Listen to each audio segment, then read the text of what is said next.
There we are. Recording started.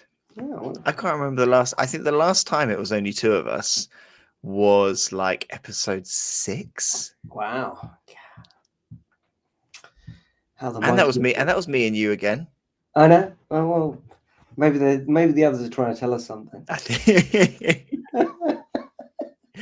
I think so. I think probably. Surely this is not the end. No, we're not all going our separate ways. You with your political career, Yeah, you with your ducks. me. I just get locked up in an insane asylum for catching 10 ducks and sticking them on an ice pit on an ice pitch with a ball until I'm arrested. Exactly. Yeah. What would Scott and Tom? What would Scott and Feeks do? Oh, Scott will just continue to jet set around the world. By the sounds of things, he's just constantly in airports now. Yeah, he becomes a professional airport and hotel reviewer. Yeah, podcaster. Yeah. Yeah, but only ever from airports. Yeah. The podcast Sky High Scott. Yeah. Oh, what about Feeks? I thought he'd just go back to the valleys, wouldn't he? Oh yeah, I'd go back to his sheep. Yeah, That'll be exactly. it. Yeah. Professional shepherd. Oh dear. Right, short one this week, but let's get into it. Play the intro.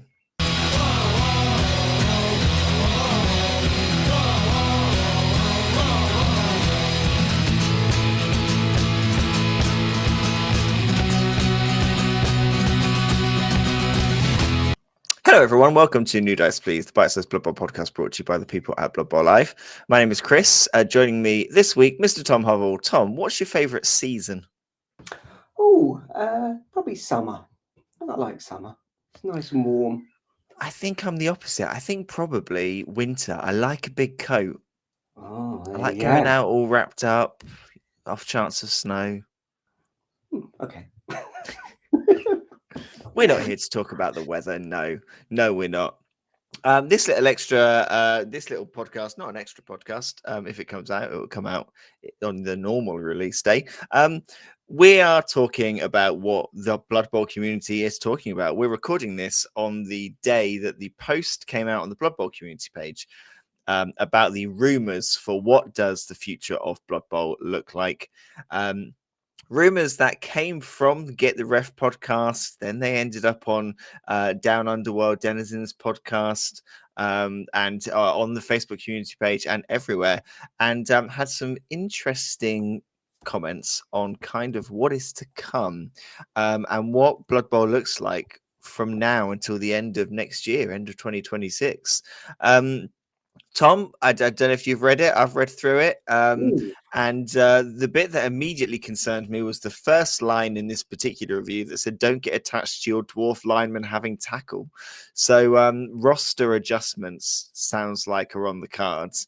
Yeah. I think rather than dive in too much into this, let's kind of like, let's look at this and just take the snap points and be like, are we happy or are we scared? And I'm like, amendments to some of the skills that some of the teams have, I'm a little bit scared. I'm a little bit scared of like Skinks losing Stunty or something like that. It worries me a bit. What about you? Yeah, it's an interesting one, isn't it? Because is it going to be the case that the teams, as you say, on the skill side of things, are going to have very unique skills? So literally, you're going to have, no one's going to have dodge as a standard, but for example, Amazons, the linemen might all have hit and run, and they're the only team that have hit and run, that kind of thing. Or is it going to be very generic, where it is just back to the basics of block, dodge, tackle, guard, that kind of thing? That to me is a bit like, it's clearly Games Workshop wanting to keep milking that cash cow by changing things. Yeah, it's interesting because we've talked on this podcast before about the kind of the issues with things like boxes that don't come with all the players. Yeah. And it's funny that we were chatting on our league Discord about this, and it's one of the biggest bugbears is like the human team's not coming with enough blitzers, the Skaven team not coming with enough gutter runners. The And Goblin team not coming with anything. the Goblin team coming with nothing. Yeah. And the second it suggested that, maybe they'll do some different sprues or something like that and make sure it's all inclusive, or maybe they'll change the team so that Mm, you don't need to worry, so that you can only have two gutter runners. Immediately you go, oh, well, hang on a second. No, I don't like that. So mm. it's a lose-lose situation. But what do you think they're going to head towards? Because it feels like vampires and gnomes, chaos dwarfs, necromantic horror have all been kind of so successful that they are moving towards that 2-2-2, 2-2-2 and a big guy, or another two like setup. Yeah. The bit that kind of got me, that jumped out, was the fact they're saying more teams will get the pick between two big guys. So it's the case that you think, oh, well, does that mean you can field two big guys? Or is it like the Chaos Renegade teams? Or does it mean that you each choose one or the other? I Uh, imagine it'll be a bit like the Chaos Chosen, where you can choose a Minotaur or an Ogre, and you've kind of got a choice of two, which for some teams I think works quite well. Like you can imagine a tree fitting in quite well in the human team. It's almost odd when you look at kind of the halflings and the Old World Alliance that humans don't have access to it. Um, but you look at wood elves. I can't see what alternative big guy you would put in there. Lizards, there's not really an alternative to the Croxagore unless you're going to create a new one. yeah. You Or wouldn't put even an like the ogre. dwarfs, like you say. What alternative would the dwarfs have? Because the dwarfs have the Death Roller, which is their equivalent of a big guy, isn't it? So would they have Yeah. another mechanical thing? Would you? Because I don't think an ogre really fits into the dwarf setup. No, Really, I'm not sure that no. that's really quite. So it'll be interesting. But I think one fear that seems to be coming out of this is whether all of the teams are going to become a little bit samey and formulaic. So it's one of the concerns that was raised about, one of the good things about Skaven is the fact you can have those four gutter runners. Mm, And like my biggest concern is the Lizard Man team feels very different to most of the other teams out there. It doesn't fit a similar template to the rest of them. mm. It's big strength or no strength, and it's split in two. And if they try to change that to fit the 2-2-2-2 format, it's just not gonna fly. It's not gonna work. Mm. So it's kind of like, will they be able to do this while retaining that individuality between the teams? Yeah, because at the moment, I think for all the niggles with some of those teams, they are quite nice. I like the thematics of a lot of the teams. I like the thematics of the new Chaos Dwarf team. I like the thematics of the gnomes, and um, even like the Skaven teams and the dwarf teams. They're all really got something going for them that's quite individualistic. So yeah, it'll be interesting to see what they do. The thing that kind of got me interested is this talk about two new chaos teams. Yeah, that did sound. And I'm kind of intrigued as to what that might see. My knowledge of like the deep kind of Warhammer GW lore is not as good, so I'm not sure what those two Well, teams would be. Would Slanesh be one of them? Slaanesh and Probably. Zeech. Slaanesh and Zeech. So basically, yeah, because we've got Khorne, we've got Nurgle. Yeah. So it's going to be the other two. So it's Slaanesh and Zeech. So Zeech is very magic, time altering, changing, and all that kind of stuff. And Slaanesh is very how can we put Slanesh? Let's very kind of half naked ogre kind of evilness things, lots of sex and stuff like that, and things. So it's kind of an interesting one. I can see Zeech being very good and thematic with it, because you can think like you've got the illusionist in the gnome team. Maybe you just have a whole load of linemen which are all illusionists, that kind of thing, where they just Yeah. change around. You've got this great thing where I know that you've got pink horrors and blue horrors, which are basically like We've talked little, about them before, haven't we? little devils. And when you kill them in, I think it's 40k, and it may even be in AOS as well. They break from being split, so they become from a pink to smaller ones which are blue.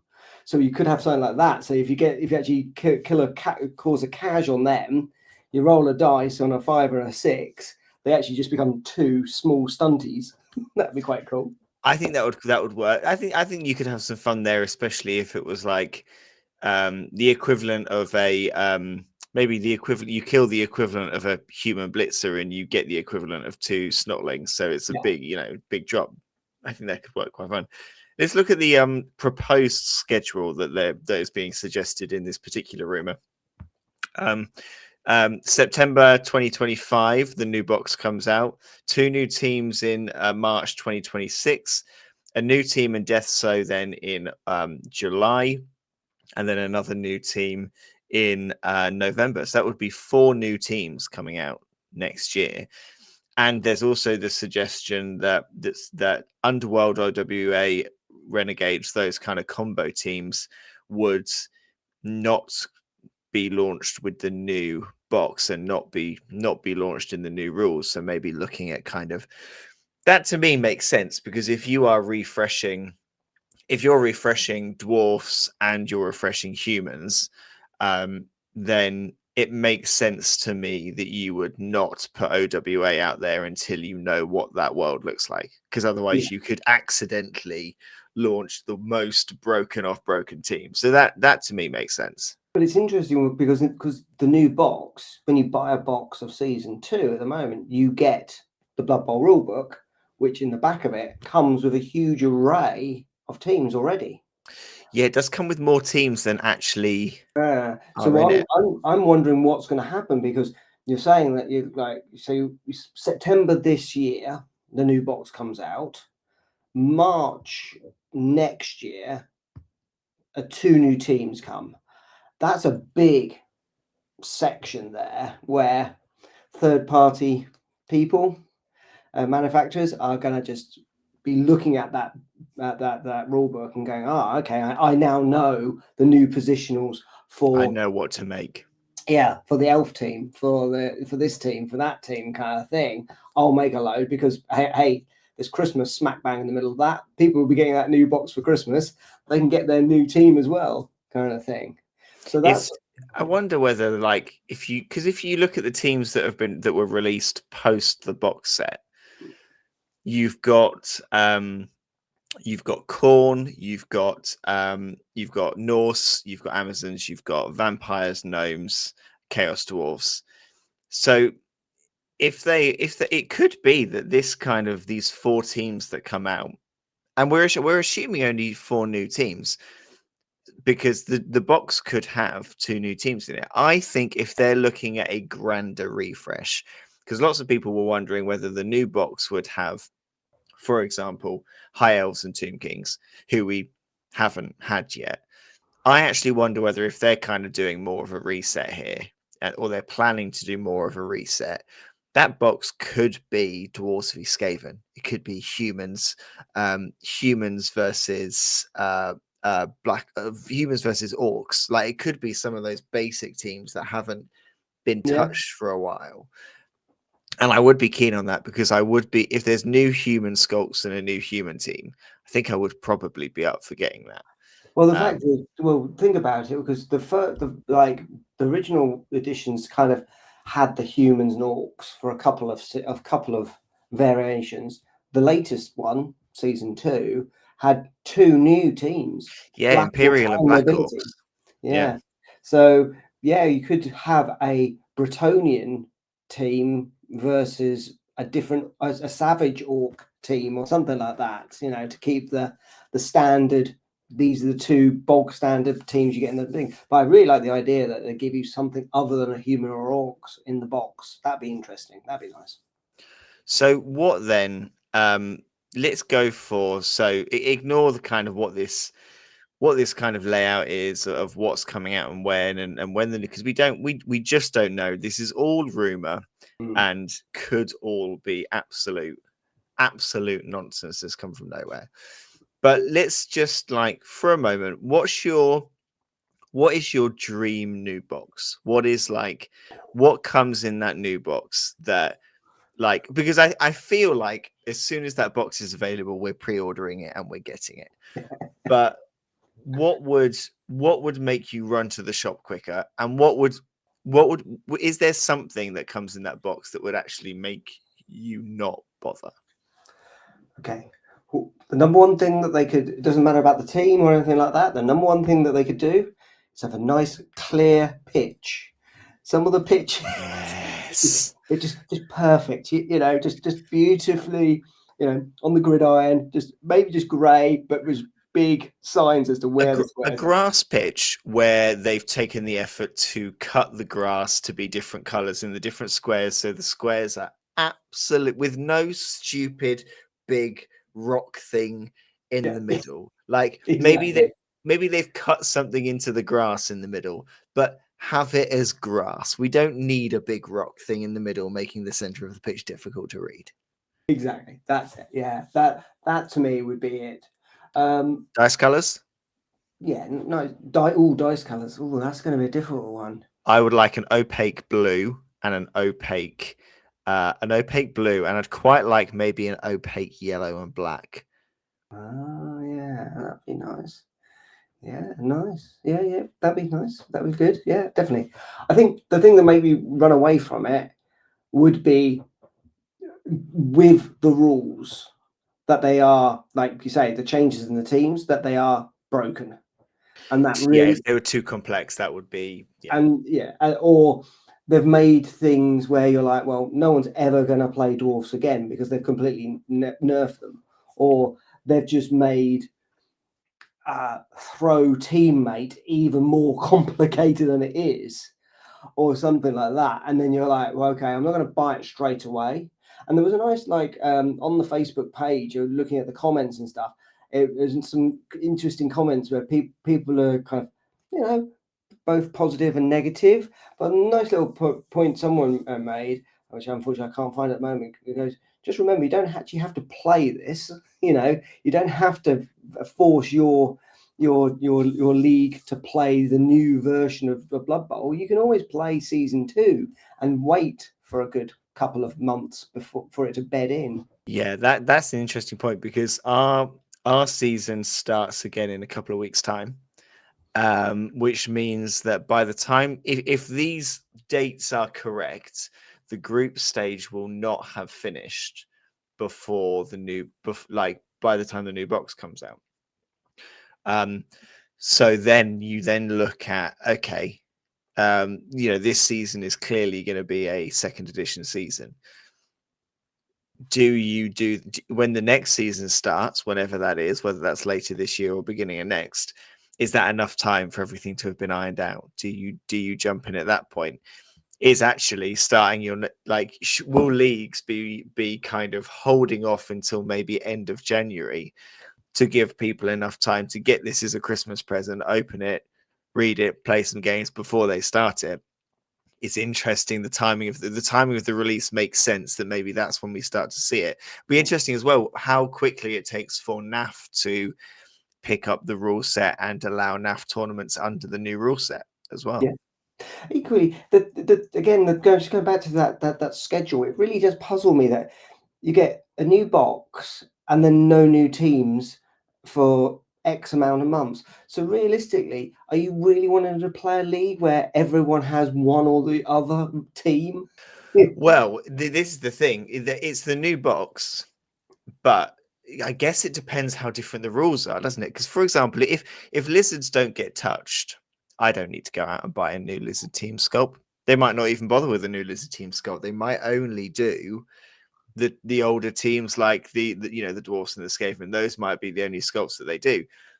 Are they preparing to release the new box and then release a load of new teams? What is going on your end? What can I hear?